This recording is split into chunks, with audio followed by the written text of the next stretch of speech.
Hello, good morning दोस्तों। कैसे हैं आप सभी लोग?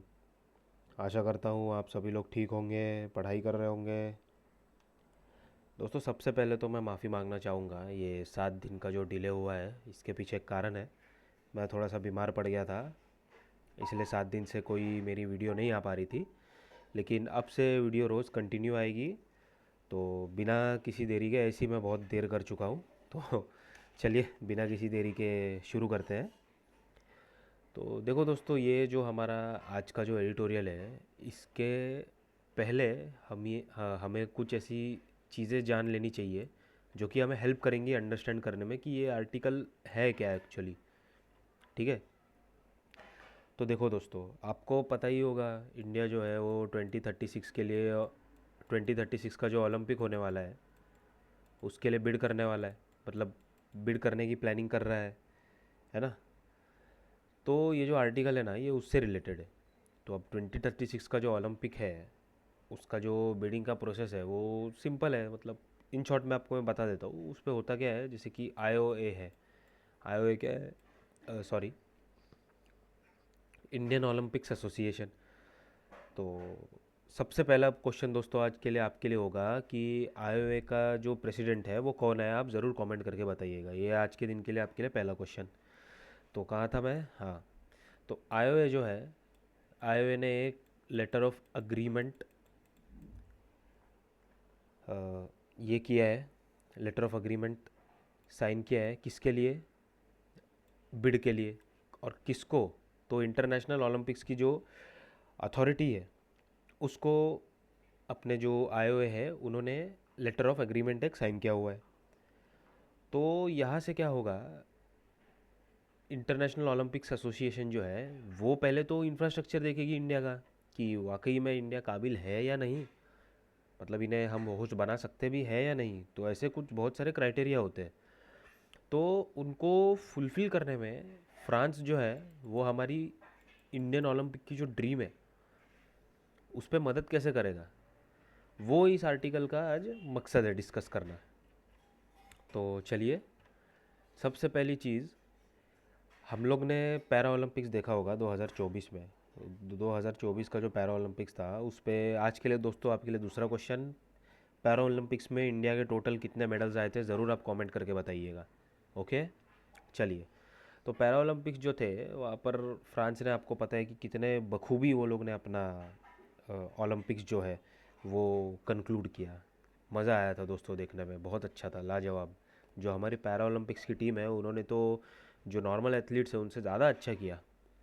तो एनीवेज, तो वहाँ पर उन्होंने कार्बन फुटप्रिंट जो है वो 54.6% से रिड्यूस किया, है ना, लंदन 2012 और रियो 2016 के मुकाबले।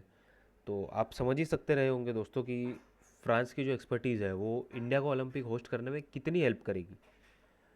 तो इंडिया में जैसा कि हम लोग अब देख रहे हैं कि स्पोर्ट्स जो है वो इम्पोर्टेंट हो रहा है इंडियन सोसाइटी में। मतलब पहले हमारे टाइम में तो सिर्फ क्रिकेट ही था।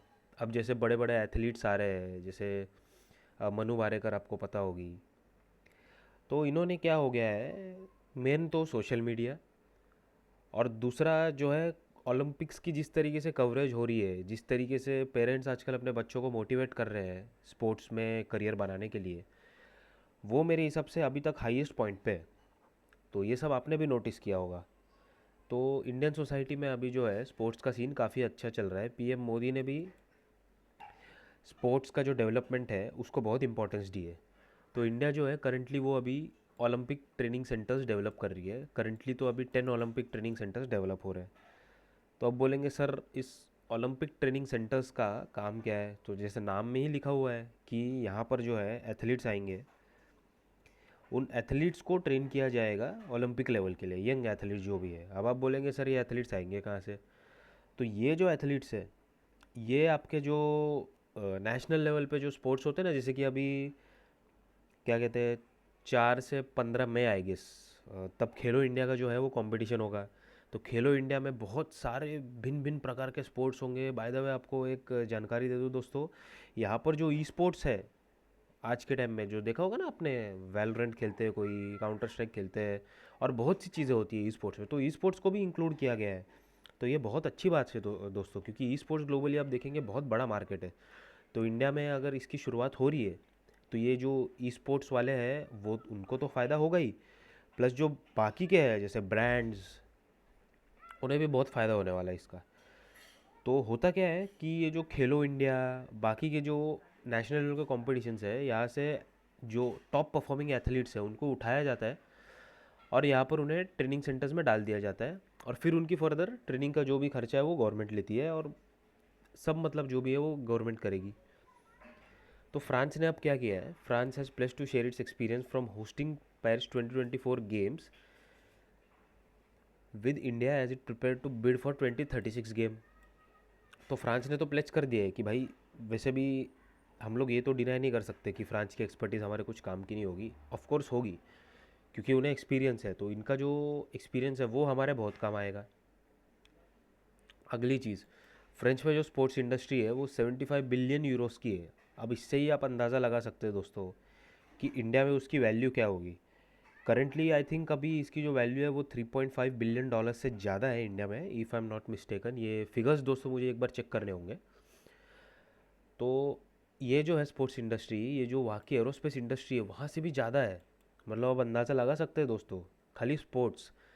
अब स्पोर्ट्स में तो खाली ऐसा नहीं है ना, इस पे आपका ब्रॉडकास्टिंग हो गया, उससे रिलेटेड इक्विपमेंट्स हो गए, बाकी के इतर जो चीज़ें हैं वो सब भी आती है। तो उसका टोटल मिला के जो रेवेन्यू जनरेट होता है, टिकटिंग सेल्स, टिकटिंग में लोग आएंगे कुछ खाएंगे, वो सब भी इंक्लूडेड होता है। तो ओवरऑल ये जो है बहुत अच्छी अपॉर्चुनिटी है।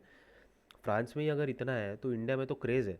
आईपीएल का सीज़न चल रहा है दोस्तों, आपको तो पता ही है आईपीएल में क्या क्या चलता है, ड्रीम इलेवन, माई सर्कल, जो भी है ना। तो बहुत अच्छी अपॉर्चुनिटी है ये।